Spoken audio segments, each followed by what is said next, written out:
Hello दोस्तों, welcome back to my new video. सबसे पहले डिस्क्लेमर देना चाहूँगा कि इस वीडियो को प्योरली एजुकेशनल पर्पस के लिए ही रिकॉर्ड कर रहा हूँ। मैं कोई भी बाई या सेल का रिकमेंडेशन इस वीडियो के माध्यम से मैं आप लोगों को नहीं दे रहा हूँ।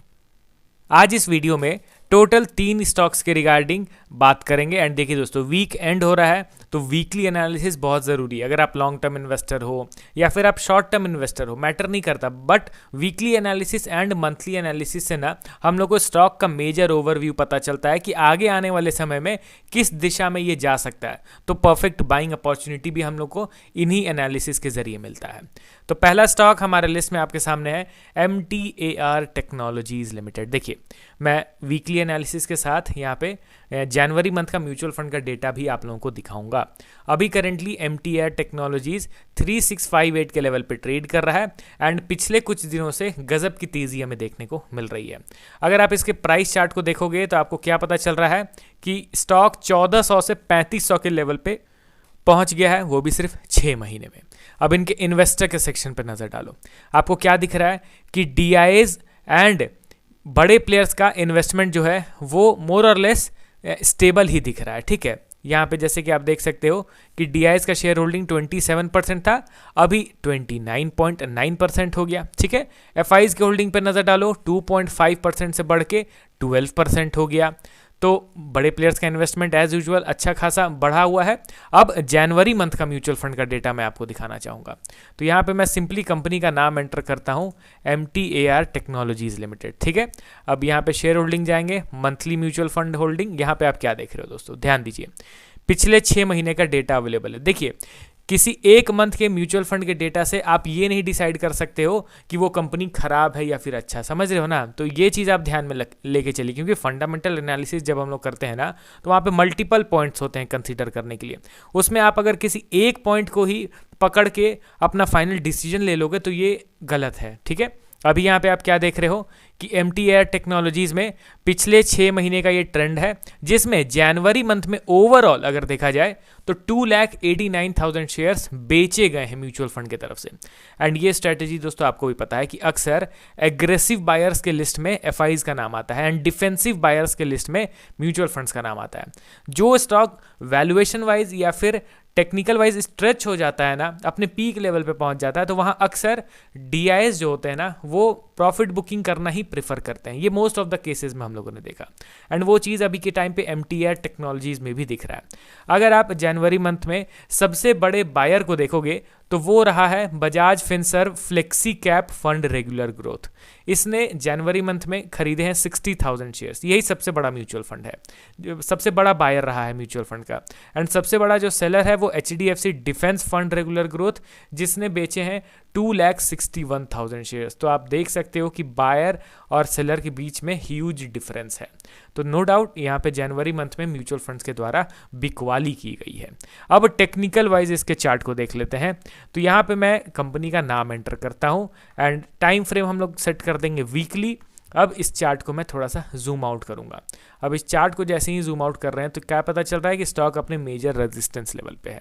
देखिए, जिस हिसाब से स्टॉक में मूवमेंट हुआ है, मैं इन स्टॉक्स को पकड़ नहीं पाता हूँ जो 90 डिग्री में मूव करते हैं। हालांकि कई लोगों के टेक्निकल एनालिसिस में ये सारे मूवमेंट्स भी कैप्चर हो जाते हैं, मगर मेरे टेक्निकल एनालिसिस में ये जो मूवमेंट है ना वो मैं कैप्चर नहीं कर पाता हूँ। एंड इस तरीके का जो मूवमेंट है ना वो 100 में आपको सिर्फ 3 से 5 स्टॉक्स में ही मिलेगा देखने को। एंड मेजॉरिटी जो 95 स्टॉक्स रहते हैं ना वो नॉर्मल मूव करते हैं। तो मैं मेजॉरिटी के साथ चलता हूं एंड एक्सेप्शनल 3 से 5 स्टॉक्स के चक्कर में मैं बार बार रॉन्ग हो जाऊंगा, वो कॉन्सेप्ट मेरा नहीं है। ठीक है, तो अभी के टाइम पे MTAR टेक्नोलॉजीज, अगर मेरे ओपिनियन के बारे में आप पूछोगे तो मैं तो यही कहूँगा कि मैं अभी भी इसको सिर्फ देख ही रहा हूँ। मेरा कोई बाई करने का इरादा नहीं है। स्टॉक में स्ट्रेंथ है, ऑल टाइम हाई पे ट्रेड कर रहा है। स्टिल मैं यहाँ पे बिल्कुल भी ऑप्शन नहीं रखा हुआ हूँ कि अभी करंट मार्केट प्राइस में MTAR टेक्नोलॉजीज को खरीदा जाए। ठीक है, ये मैं अपना पॉइंट ऑफ व्यू बता रहा हूँ आप लोगों को। अब चलिए बढ़ते हैं हम लोग अगले स्टॉक की ओर। हमारे लिस्ट में आपके सामने है डिक्सॉन टेक्नोलॉजीज लिमिटेड।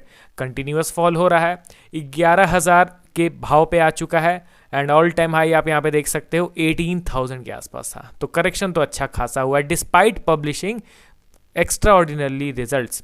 यहाँ पे आप अगर इनके अर्निंग के ग्राफ को देखोगे तो आपको ये चीज़ क्लियर कट दिख रहा होगा कि किस हिसाब से जो इनका अर्निंग है वो रॉकेट की तरह ऊपर मूव कर रहा है। मगर आपको पता है कि अर्निंग कितना ही रिकॉर्ड हाइस क्यों ना हो, स्टॉक कभी ना कभी तो नीचे गिरेगा। ऐसा नहीं है कि रिजल्ट अच्छे आ रहे हैं तो कंटिन्यूसली ऊपर ही चलता चला जाए, ठीक है।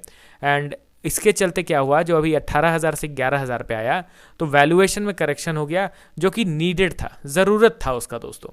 यहाँ पे आप इसके वैल्यूएशन के चार्ट को देखो, आपको क्या दिख रहा है, पीक लेवल पे चला गया था, 200 के ऊपर पी रेशियो ट्रेड कर रहा था, वो भी 4-5 महीने से। कब तक 200 के ऊपर किसी स्टॉक का पी रेशियो रहेगा? करेक्शन तो होना था, करेक्शन हुआ, 200 से डायरेक्टली गिर के 40 पे आ गया, तो इसको अंडर वैल्यूड कहते हैं। अब यहाँ पे चलिए इसके म्यूचुअल फंड के डेटा को देखते हैं, क्योंकि ये स्टॉक तो ऑलरेडी बहुत अच्छा खासा स्ट्रेच हुआ था, डिसेंट करेक्शन भी हो चुका है। तो अब क्या यहाँ पे म्यूचुअल फंड्स करने की कोशिश कर रहे हैं? तो मंथली म्यूचुअल फंड डेटा मैं दिखाऊं तो आप देख सकते हो दोस्तों, 18,000 से 11,000 आने के बावजूद big players are continuously selling this particular stock. यहाँ पे आपको क्लियर कट दिखेगा कि दिसंबर मंथ में तो नो डाउट एग्रेसिव सेलिंग हुआ, मगर जनवरी मंथ में तो स्टॉक नीचे गिर चुका था ऑलरेडी, फिर भी जनवरी मंथ में यहाँ पे सेलिंग ही होता हुआ दिखाई दे रहा है। टोटल नेट सेलिंग बताऊं मैं तो नेट सेलिंग हुआ है 7,32,000 शेयर्स। एंड सबसे बड़ा बायर और सेलर को देखोगे तो आपको पता चलेगा कि सबसे बड़ा जो म्यूचुअल फंड बायर है उसने खरीदे हैं 2,12,000 शेयर्स, एंड सबसे बड़ा जो सेलर है उसने बेचे हैं 6 लाख शेयर्स।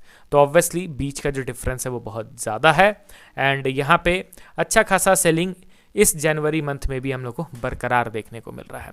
अब चलिए टेक्निकली इसके चार्ट को देखा जाए तो स्टॉक ऑल टाइम हाई से नीचे गिरा है, अभी लोअर लेवल पे है, कुछ खास यहाँ पे रिकवरी का साइन तो टेक्निकल वाइज मुझे नहीं पर्सनली दिख रहा है, ठीक है। अब चलिए बढ़ते हैं हम लोग अगले और लास्ट स्टॉक की ओर। हमारे लिस्ट में आपके सामने है हैप्पीएस्ट माइंड टेक्नोलॉजीज लिमिटेड। देखिए स्टॉक तेज़ रफ्तार में नीचे गिर रहा है, मगर फिर भी देख लेते हैं क्या म्यूचुअल फंड इस बार कर रहे हैं, क्या इतने गिरने के बाद भी और वो फर्दर बेच ही रहे हैं क्या, एक बार देखना बनता है।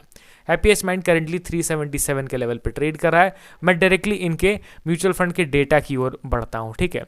मैं यहाँ पे कंपनी का नाम एंटर करता हूँ हैप्पीएस्ट माइंड, बढ़ते हैं म्यूचुअल फंड होल्डिंग, एंड यहाँ पे आप देखोगे अगेन नेगेटिव। यहाँ पे देखिए लगातार इतना ज़्यादा गिर चुका है, फिर भी बड़े प्लेयर्स बेचना ही प्रीफर कर रहे हैं इसको। क्वाइट डिसअपॉइंटिंग अपडेट है ये दोस्तों। पिछले 6 महीने का डेटा है जिसमें 5 महीने तो लगातार सेलिंग ही हुआ है, सितंबर, अक्टूबर, नवंबर, दिसंबर, जनवरी, लगातार 5 महीने यहाँ पे बिकवाली की गई है बड़े प्लेयर्स के द्वारा।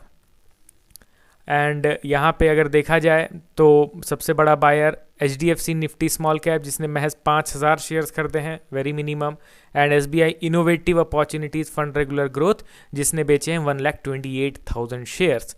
तो ठीक है, डेटा भी डिसअपॉइंटिंग, एंड टेक्निकल वाइज अगर चार्ट भी देखा जाए तो वो भी हम लोग को नेगेटिव ही दिख रहा है। ऑल टाइम लो अब शायद से ये बना ही देगा, लगातार लो पे लो का तो क्रिएशन हो रहा है, तो फर्दर इसमें फंडामेंटल एनालिसिस टेक्निकल एनालिसिस करने का कोई अभी पॉइंट नहीं बनता है।